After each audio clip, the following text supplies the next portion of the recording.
वनराई police station या ठिकाणी एक लहान मुलाच्या अपहरणाचा गुन्हा दाखल झाला होता।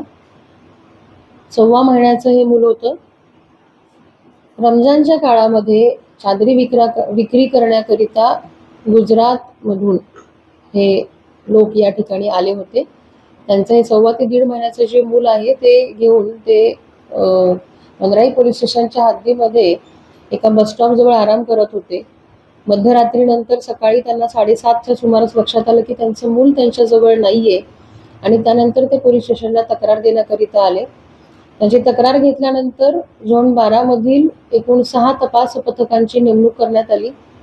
सदरबाबत कुठलीही माहिती नसताना, मुलाचा फोटो नसताना आणि सदरचे जे लोक होते ते देखील त्याच दिवशी त्या ठिकाणी आल्यामुळे त्यांच्याबाबत देखील माहिती कमी असताना सुद्धा आमची ही जी 6 पथकं आहेत, वपोणी राजू माने, त्याचप्रमाणे PSI अजित देसाई, भिसे आणि यांच्या ज्या टीम्स आहेत या सर्वांनी अहोरात्र यामध्ये मेहनत घेतली।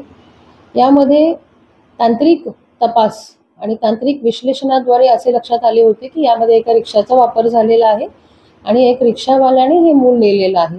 या संदर्भामध्ये एकूण 11,000 रिक्षांचा डेटा हा काढण्यात आला। त्याच्यात त्यांचे मोबाईलचे विश्लेषण करण्यात आले।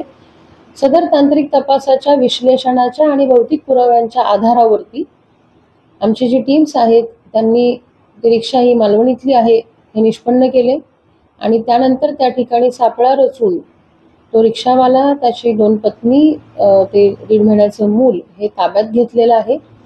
त्याचप्रमाणे त्यामध्ये आणखीन 2 व्यक्तींचा सहभाग दिसल्यामुळे असे एकूण 4 आरोपी हे अटक केलेले आहेत। त्यांना 13 तारखेपर्यंत पोलीस कोठडी आहे।